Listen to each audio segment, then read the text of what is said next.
Hello, welcome back to my channel. My name is Gabby. Today we're going to be doing a very exciting video, which is going to be my favorite books of 2023. This is one of my favorite videos to make at the end of every single year. And in the year of 2023, I've read just over 200 books this year, and so these are going to be my top 15 reads of the year. I'm very excited about this. It was actually really hard to narrow down this list of 15 because I had so many incredible 5-star reads this year. I decided that on my Patreon, I'm going to make an extended version of this where I mention another 10 honorable mentions, so it'll feature like my top 25 as well as 5 mangas that I also really enjoyed this year. So if you want to see the extended version of this video, I will have that linked down below. But these are the 15 books that I just loved the most. I'm going to be going in order from 15 all the way up to number 1. And these were just the books that have stuck with me the longest throughout the year, the books that I enjoyed the most this year. These are the books that I'm going to be thinking about going into the future. I just loved them so much. But before we do jump into the video today, I have a very exciting new sponsor on this channel to tell you about, and I could not be more excited about the fact that Fable is sponsoring today's video. And this is a new app that I think every book lover should know about, because Fable is a community-powered app that is all about finding, reading, and discussing books with other people. Fable is a really exciting app that I wish I had known about sooner, because in the home section of the Fable app, you're gonna find tons of different discussions about books, and that's where you're gonna find the reviews for books that you might be interested in. You're gonna see people talking about their reading habits, asking for book recommendations, and all of that kind of stuff. It's kind of like book Twitter or book Instagram, but it's just for us readers and about books. Something that I think is really cool and really unique to the Fable app is that you can start a buddy read or join a book club. There are literally thousands of book clubs that you could join on Fable, which I think is really cool, especially if you're the kind of person that wants to discuss more spoilers with books. They have little spoiler protected rooms where you could go in and talk about spoilers from each specific chapter, which I think is so awesome. You can also start your own private club for like you and your friends. Like if you and just a few close friends want to buddy read a book, you can all read it together on Fable. On Fable, you can create different lists to keep track of your TBRs, and you can share them and follow other people like me. You can follow me on Fable if you want. I think if you've been a user of Goodreads for a really long time, something that I thought was so convenient is the fact that you can import your entire Goodreads into Fable, and it'll create different lists for all the shelves that you have on Goodreads, which I thought was such a time saver. It was so amazing. And Fable makes it really easy to leave expressive reviews, and they even have half-star ratings. You can also create an end of the year reading wrap to beautifully capture and share all the books that you read in 2023. As you can see with mine on the screen here, it's kind of like an Instagram stories-like feature that's within the Fable app. It syncs with your finished list for the year, and then it gives you different themes and you can show off your reading progress. I think if you're a reader and you're familiar with like the Spotify Wrapped, then you're probably gonna love this. And to create yours, you just download the Fable app and then you just head over to your profile and you're gonna see this little banner that takes you to the end of year wrap builder. Fable is also gonna be rolling out a new feature in January to track your 2024 reading goals, which I think is so exciting, and I can't wait to use that feature. So until then, I'd love for you to follow me on Fable. Did I mention that it's free? You can use the link down in my description to go and follow me over there to see what I'm adding to my TBR, what I'm reviewing, and my end of the year reading wrapped. Thank you so much to Fable for sponsoring today's video, and now let's get to the best books of the year. Alright, so coming in at number 15 on my list is going to be None of This Is True by Lisa Jewell, which Lisa Jewell is a thriller queen for me. Like, I do tend to love Lisa Jewell's books, but I think this one has to be one of my top favorite books from her, which is so wild, you know, because she's been publishing thrillers now for so many years, and you would think that she's out of ideas, but no, she's not. The story is about this woman who's out at this restaurant celebrating her 45th birthday when she sees another woman who's also celebrating her 45th birthday, and she's like, oh my god, hey, we're birthday twins. She finds out that this other woman, her name is Alex, and she has this podcast where she kind of talks about like women's stories and like things that they're going through. And then our protagonist, Josie, she's kind of like, hey, what if I could be on your podcast, because I have a lot going on in my life right now and I have a really interesting story. And it's kind of like, okay, weird, but yeah, sure. And so in this story, in between the chapters, we get pieces of like a Netflix documentary special that's kind of like a true crime about like they were birthday twins and then this happened. And so while you're reading this book, like, you know some shit is gonna go down between these two women, and the whole time you're just kind of like waiting to see what unfolds between them. I just thought this story was so interesting. It was so fast paced. It's one of those thrillers that like I literally could not put this down because I had to know where it was going. I just thought Josie was such a memorable protagonist. Like, she was so fascinating to read about. Like, there was some really juicy like drama in this book, and I was like, oh my gosh. It's like one of those like books that feels like a train wreck and you can't pull your eyes away from it. Alright, coming in at number 14 on my list is Mother Thing, which this one is a literary horror book that is just right up my alley when it comes to kind of like weird, thought-provoking horror. And in this story, we're following these characters named Ralph and Abby, and they're gonna be having to move in with Ralph's Ralph's mother, who Abby has never really gotten along with. Like, they've always just had this like weird connection and they can't seem to get along. And then right at the beginning of this book, Ralph's mother actually dies. And then this story is kind of about how the mother-in-law is like still haunting this girl Abby. I think this book definitely made it into one of my top favorite books of the year because I do love reading about like mother-daughter kind of relationships in thriller and horror books. And this relationship in particular was very unique and very interesting to read about. But I think the thing that I loved most about this book is the way it talks about grief and depression and how hard it is to go through those things. And like, that's truly the really horrific thing about this book. I just love horror books that have those kinds of themes. There was this one quote that really stuck with me when she said, "Can you tell me again what it feels like to be depressed?" And he said, "It's like being dead only without peace. Your sense of yourself, the thing in you that loves your family and your friends and, you know, experiences joy or even pain, that thing is gone and you're just left with your walking corpse, and it's just as dreadful as any corpse is, but it's you. You're the corpse." And then it goes on to say, "To lose this sense of yourself must surely be awful, but maybe she thinks it's worse to die without ever knowing yourself at all." That is some truly powerful shit. I've just been thinking about this book a lot this year. I think the ending also just gets absolutely unhinged and chaotic in a way that I really love with my horror books. Like, I just thought it was so over the top, but like, it was just such a powerful read. Coming in at number 13 on this list is gonna be Stars in Your Eyes by Case and Callender. And this is a romance that I was really looking forward to because this is actually the same author as Felix Ever After, which is one of my favorite young adult books that I've ever read. And in this story, we're gonna be following these two guys who are both actors. They're gonna be starring in a movie together. But the thing is that one of the guys has a really terrible reputation because of something that he's done recently that just pissed off a lot of people. And so in this story, they're gonna be asking them to fake date in order to create buzz for the movie because since this guy's reputation has been ruined, the other guy is seen as like America's sweetheart, like everybody loves him.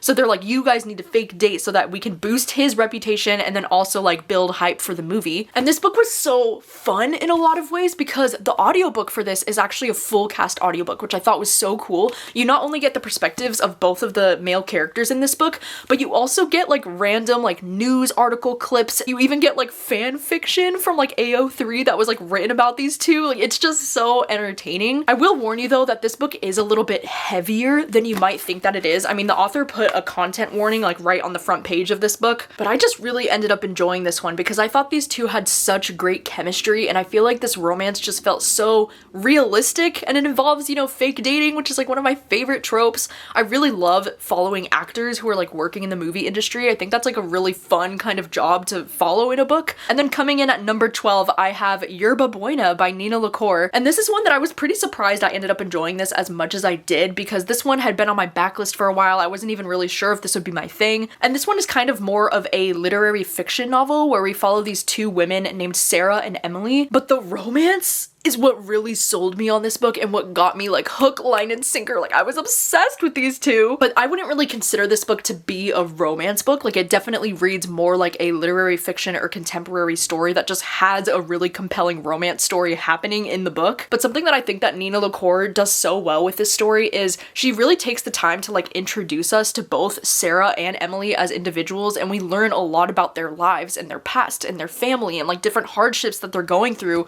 before they even meet in this book. And so I really feel like we know them as individuals before they get together. And this book is also really sad. Like, there are so many trigger warnings in this book for like really sad things. A lot of them are like related to like drug abuse as well. And so it was a really tough read, but it was beautiful. Like, I read it all within one sitting. I freaking cried after reading this book. Like, I just really connected with these characters.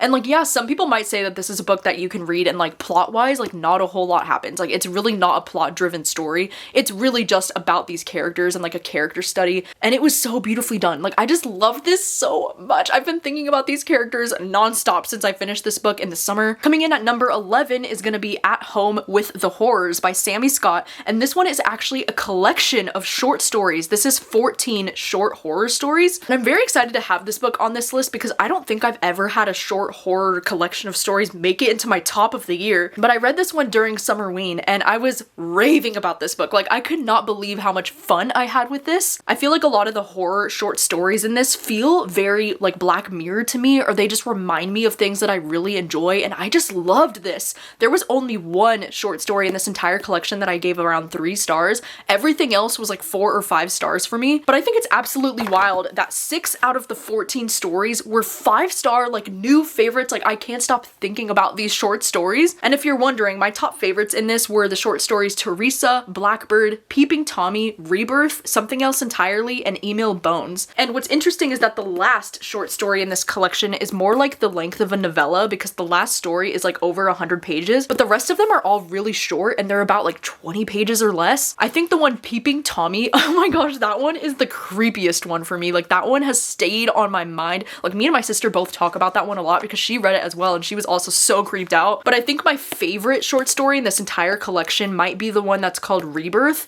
just because that short story just like took me on a freaking journey, and the amount of thought-provoking discussion that can follow after reading that short story, it was just very interesting, and it's exactly like the kind of weirdness and kind of like Black Mirror vibes that I love in my horror books. So this was such a win for me. I was so surprised by how much I loved this short story collection. All right, coming in at number 10 has got to be The Sevene Slip, and this is one that I was really excited to read this year because of how much I ended up loving The Dead Romantics. And in this story, we're following this character named Clementine, which I love. I love that name, by the way, so cute. And she actually works in like the book publishing world. But this story is really cool because it's not your typical romance, because it involves some like time travel-y aspects to it. Like I don't even know how to describe it, but basically what happens in this book is that her aunt passes away, and so she inherits her apartment basically. But then when she goes to the apartment, there's a guy that's living in the apartment, but he's living like 7 years in the past. And so she starts to connect with him even though he's technically living in the past, and it's like a romance with her and this guy. And this guy, oh my gosh, his name is Iwan, and he's like a chef in this book. The way that he has the nickname for her, like the lemon nickname, like I'm obsessed. Like they're so cute. I just really loved everything about this. I had a smile on my face the entire time I was reading this. They just made me feel so giddy and so warm inside.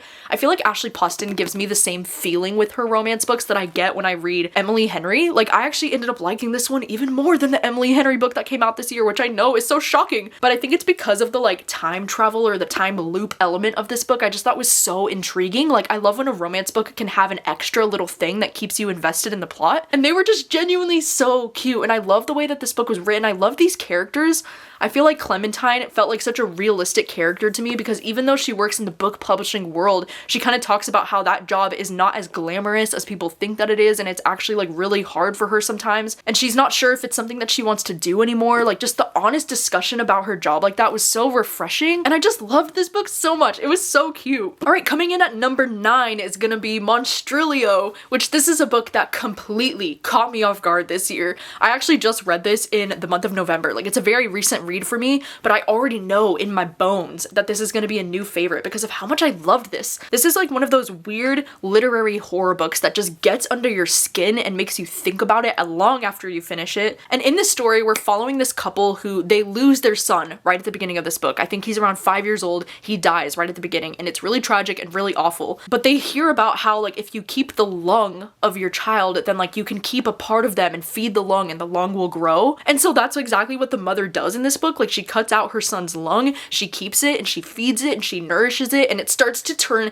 into a monster, like a monster of sorts. And I think this book was just so well done. It was so eerie, it was so creepy, but it was really just sad and tragic. Like it was so sad. I feel like this is one of those horror books that really shows how tragic it can be to be a parent when you lose your child, and how that's the most horrific thing that you can probably experience as a parent. And this book reminded me of a lot of my favorite books of all time. You know, like Pet Sematary is one that comes to mind. I feel like it had very similar themes. I loved the way that this book was told in 4 different parts. Like I love that you're following from not just the perspective of the 2 parents, but you also get other point of views that I thought were really unique and really interesting, and it kept the story moving. You know, like I thought the pacing of this was really well done. I actually loved reading from the dad's point of view. I think he was my favorite perspective to read from in this book, but I really loved all of the parts of this book. And I also love the fact that this had so many queer characters in this book. Like the queer representation was just really great, and like there were so many more queer characters than I was anticipating, so I loved that about this book. There was just so many things. Like, I could go on all day. I just think Monstruo is so great. It is such a gem. And then coming in at number 8, I have Our Share of Night by Mariana Enriquez, and I could not be more excited about the fact that I loved this book as much as I did, because I'm not gonna lie, this one is a little bit, just a tad bit outside of my comfort zone. This one is a horror book, but it also is a little bit historical, and like it leans a little bit like fantasy-ish, like magical-ish. This book is one that I was incredibly intimidated by when I was going to pick it up because it is very long. It's nearly 600 pages.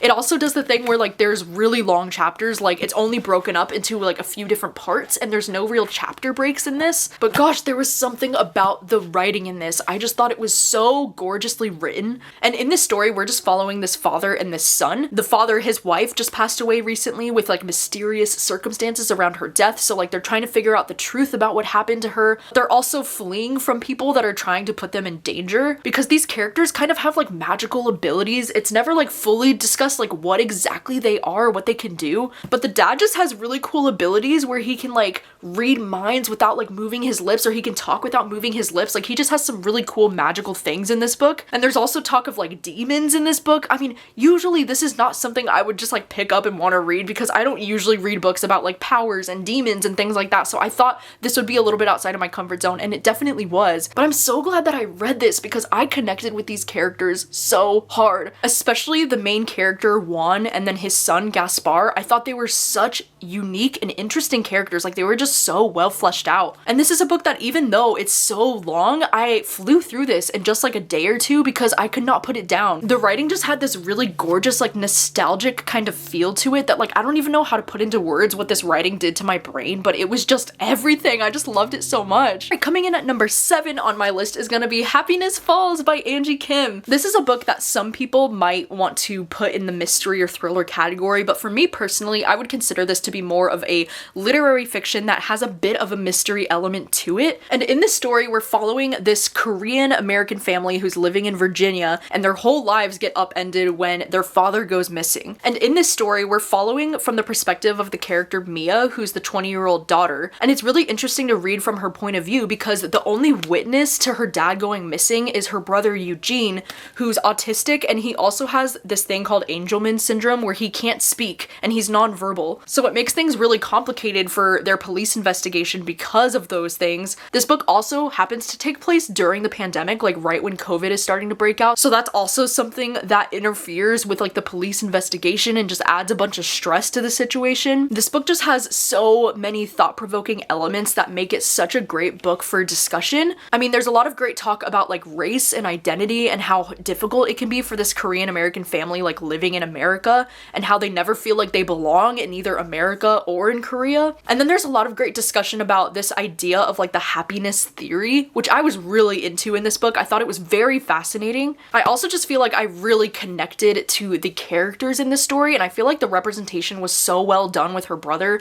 I know that Angie Kim is the author of Miracle Creek as well, and that's another book that touches on autism. You can just tell that Angie Kim has a lot of knowledge about this, but also she writes with such sensitivity about these things that I just thought it was so beautiful. Like I thought this story was so beautiful. It was so well done. I was engaged from the beginning until the end. Like it just really moved me, and I really connected with these characters in this family. I just thought all the characters were so interesting. All right, coming in at number 6 is gonna be Yellow Face by R.F. Kuang. And once again, this is a very recent read of mine. I just read this in the month of November. I don't know what took me so long. This book has a lot of things that I really love in books, like for example, that it's kind of like a book that's talking about books and about writers and about the publishing industry world. And this book was absolutely fascinating because we're following from the protagonist, and her name is June, and she is a writer who's really close friends with this other writer who's this Asian woman named Athena. And they're really close friends, but in reality, June is actually like such a jealous and like toxic person. Like she is not a good friend to her at all. And right at the beginning of this book, Athena dies, like in the presence of June, and June decides that that would be a good time for her to take her next manuscript. Like she steals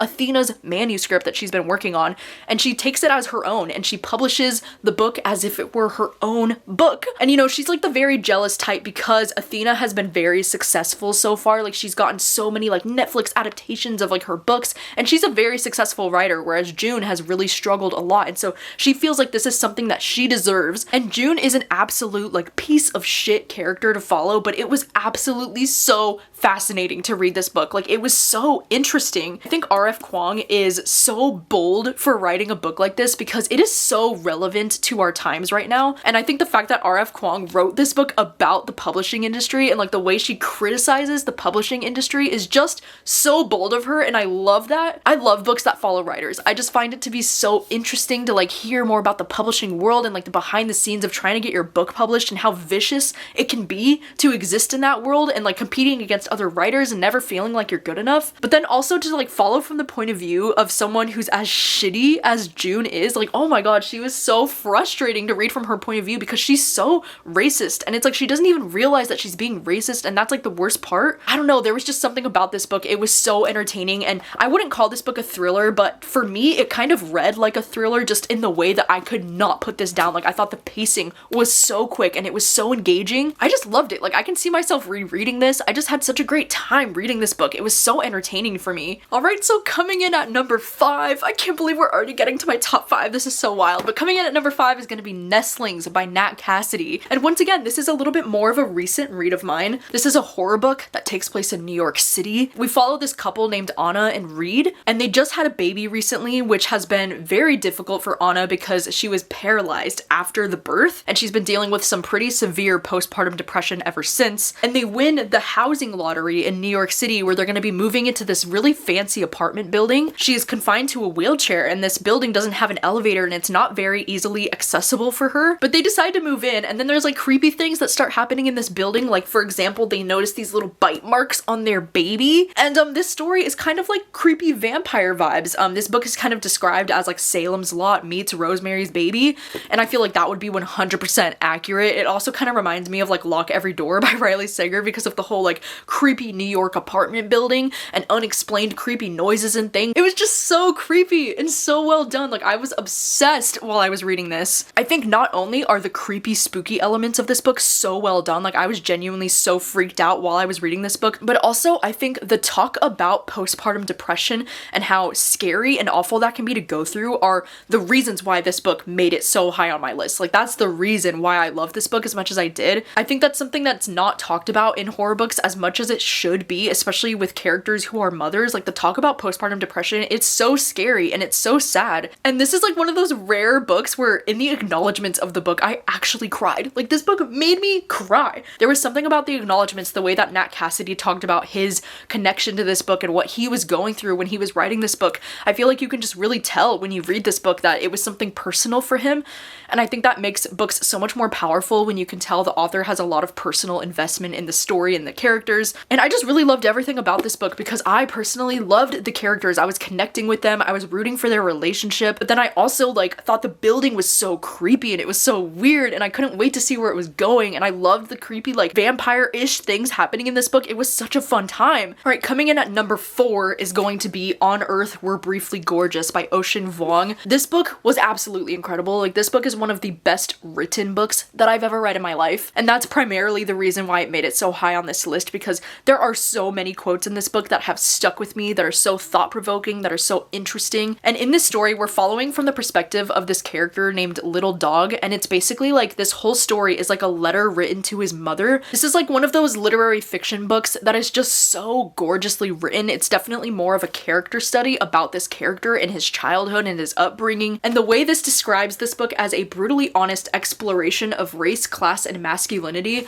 like, that could not be more perfectly said. Like, that is exactly what this book is about. I swear I would read this book again and again just because of the writing. Like, you can really tell that Ocean Vuong is a freaking poet because this is poetry. One of my favorite quotes, like right at the beginning of this book, is when he says, "You once told me that the human eye is God's loneliest creation, how so much of the world passes through the pupil and still it holds nothing. The eye, alone in its socket, doesn't even know there's another one just like it an inch away, just as hungry as empty." Or what about this one where he says, "Days I feel like a human being, while other days I feel more like a sound. I touch the world not as myself, but as an echo of who I was. Can you hear me yet? Can you read me?" He says, "I hated myself for being so uncertain about images, clauses, ideas, even the pen or the journal that I used. Everything I wrote began with maybe and perhaps and ended with I think and I believe." Like, what the heck? This book is poetry. It's beautiful. It's stunning. It's one of the most beautifully written books that I've ever read, and that's definitely why it's at the top of my list. Like, I just think about this book all the time. All right, getting to my top 3. This is very exciting, but but I think my third favorite book that I've read this year has got to be The Writing Retreat by Julia Bartz. And this is definitely without a doubt my favorite thriller that I read this year. I know I'm probably getting a lot of side eyes because there's a lot of people who really don't like this book,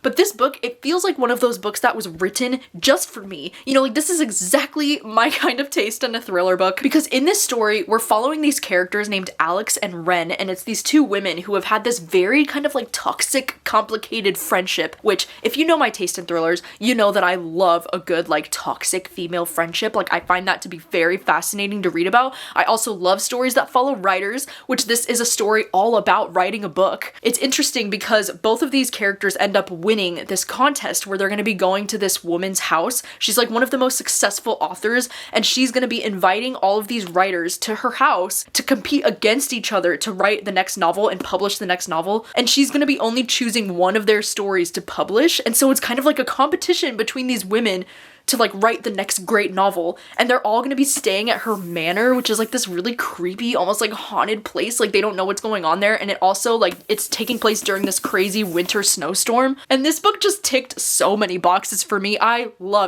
ate that shit up. I loved the atmosphere in this book. It was so creepy, it was so weird. I loved the snowy atmosphere. It was like the perfect winter setting, but I also loved the eeriness and the creepiness of this manor that they were staying at. I also was so hooked into this toxic relationship or friendship between these two women, Alex and Ren. Like they were both such interesting characters, and they were so toxic for each other, but it was so fascinating. Like I could not pull my eyes away from the page when they were on the page together. I was like, what the heck? This is one that I would recommend not reading the entire synopsis if you are interested in reading it, because I do think the synopsis kind of spoils some things that I would have found really shocking if I had no idea going in. And I think the more that you read this book, the more just unhinged and chaotic the ending gets, which I personally loved. Like I loved that about this book.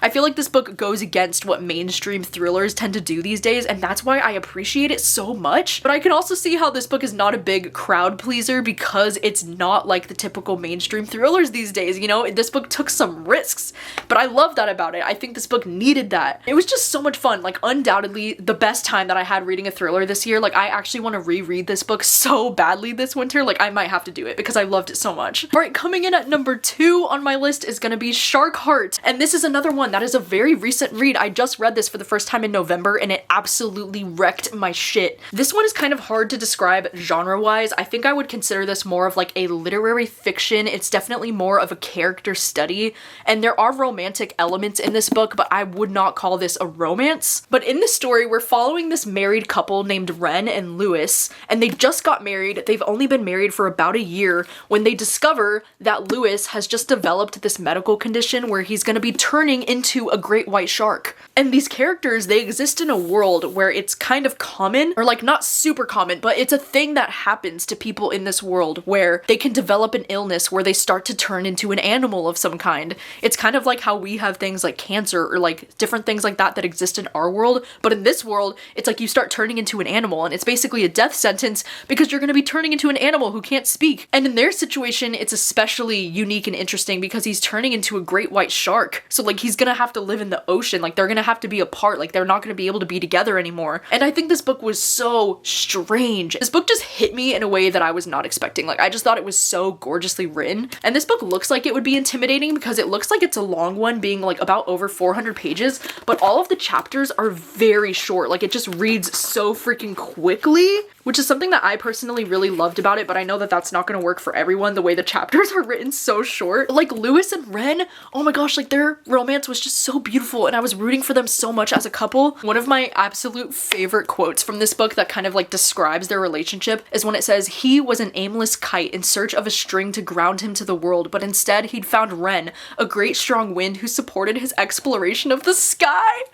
Like, are you fucking kidding me? Like they're just so beautiful together, and this was so tragic to read. I mean, I'm the kind of person who like, I really love when books describe grief in such a real and honest and raw way, and I feel like that's exactly what this book did. But also the added element of the fact that he was turning into a shark just made this so unique. Like I've never read anything like this, and it just left such an impression on me. Right after I finished reading this book, I listened to Say Don't Go by Taylor Swift, and I freaking sobbed. Oh my gosh. much. The way that that song fits their situation, like, are you kidding me? Okay, and it's time for my #1 book of the year. I'm sure you can guess what it is if you've been watching my channel this year. I've been raving about this book ever since I read it in January, and there's nothing that I've read this year that has topped this book for me because it's Anyman by Amber Tamblyn. I can confidently say this is the best book that I read this year because this was such a powerful read. And I know that if you know my taste in books, you might be a little bit shocked that this would be my #1 pick because this book does involve a lot of sexual violence, which I talk time and time again about how that's something that is really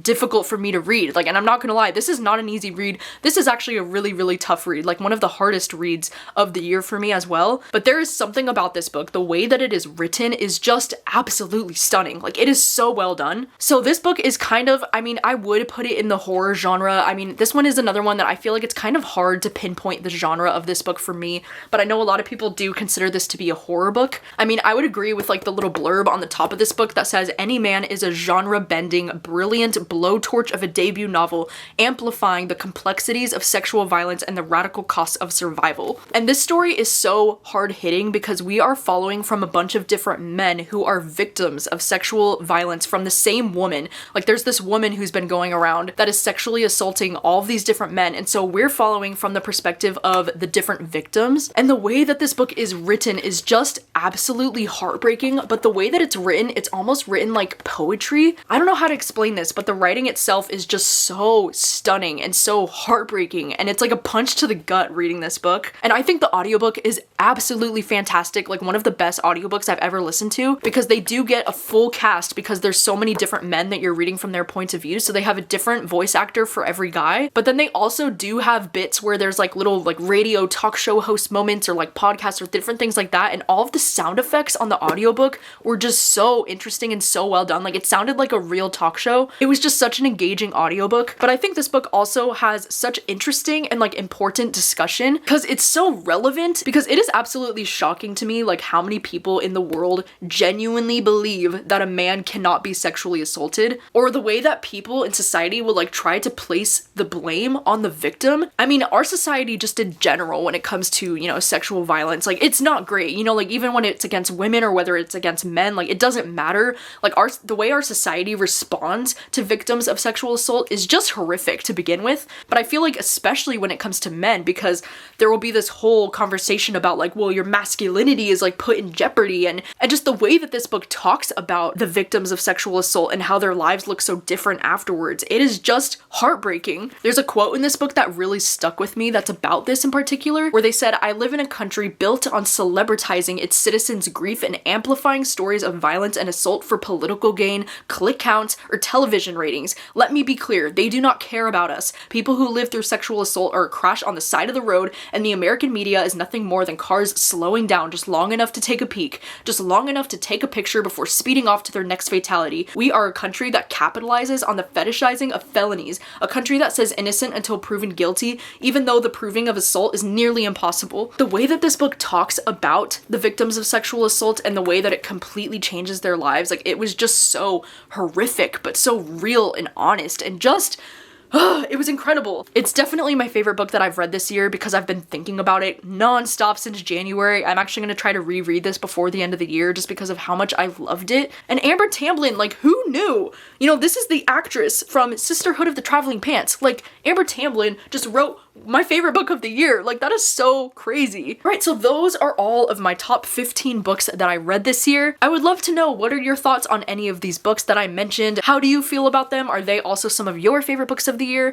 I would also love to know of like, what are some of your favorite books of the year? I would love for you to give me maybe your top 3, maybe your top 5, just like let me know some of your favorites that you've read this year. And also just a reminder, if you do want to see an extended version of this list where I go over like my top 25 and some of my favorite mangas of the year, I'm gonna have the extended version of this video on my Patreon, so you can click the link down below to go and check it out if you would like to. But thank you so much for watching. I can't believe we've already done the best books of the year for 2023. That is so exciting. This is always like my favorite video to make every year, so thank you so much for watching. I appreciate you for being here, and I will see you very soon with another video. Bye!